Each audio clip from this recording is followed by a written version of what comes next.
C'est l'été et les parterres de la gare de l'Est sont en fleurs.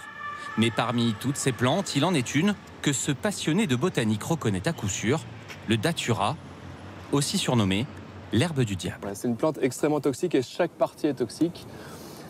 Les feuilles, les fleurs, les fruits et les graines. Cette plante est un puissant hallucinogène et elle pousse partout, même ici, en plein cœur de Paris. En fait, des graines de cette plante, il y en a un peu partout.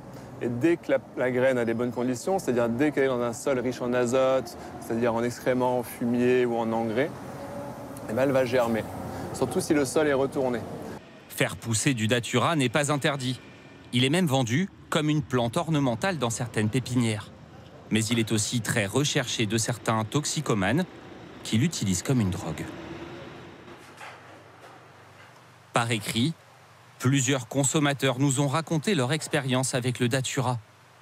Perte de connaissances, de repères, hallucinations, tous décrivent un cauchemar éveillé. Une seule personne a accepté de nous rencontrer, à condition de rester anonyme.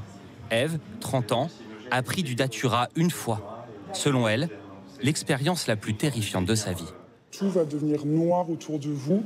Vous n'allez plus avoir aucune conscience du temps, de où vous vous trouvez, de si c'est réel, parce que vous ne vous rappelez de rien. Je me suis retrouvé enfermé dans une espèce de tornade. Je tournais sur moi-même et je cassais des meubles autour de moi. Ce qui fait très peur, en fait, c'est qu'on a l'impression que ça ne s'arrêtera jamais. Les effets mettront quelques heures à se dissiper. Mais des semaines plus tard, alors qu'elle est en vacances, tout s'est remis à retourner autour de moi. Et l'expérience a recommencé. Et ensuite, ça a recommencé pendant 3 ans. Ça pouvait arriver à n'importe quel moment. L'herbe du diable n'est pas toujours consommée volontairement. Régulièrement, les autorités sont confrontées à des cas d'intoxication collective.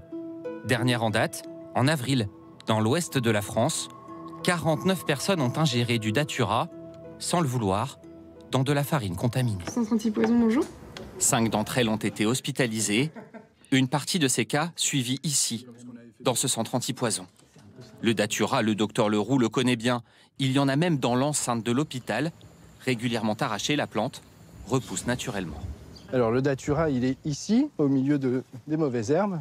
Chargé en alcaloïdes, il suffit de quelques dizaines de ces graines pour ressentir de graves symptômes. Le cœur qui bat vraiment très vite, la fièvre qui est vraiment très importante, qui peut avoir des conséquences.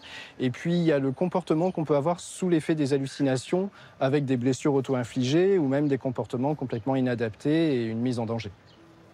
Reste une question, comment le datura a-t-il pu se retrouver dans des farines, des tortillas, des boîtes de conserve ou des tisanes? Pour comprendre, direction la Charente, où la plante pousse comme une mauvaise herbe, au bord des chemins et au milieu des champs. Avant chaque récolte, Fabrice, agriculteur, inspecte ses rangs, à la recherche du moindre plant de datura. Et cette année, mauvaise surprise. Donc typiquement, là, vous avez sur 1 mètre carré, grosso modo, là on a 5 pieds de datura. Les plants sont systématiquement arrachés, mais chaque fruit peut contenir plus de 500 graines. Difficile de s'en débarrasser définitivement. Demain, je vais passer à arracher datura. Il se peut que dans 3 semaines, même endroit, il y a une levée, il y a encore un datura qui pousse. Jusqu'alors, il passait des heures, à pied, dans la parcelle. En espérant ne rater aucun plant au milieu de ces 13 hectares. Autant chercher une aiguille dans une botte de foin.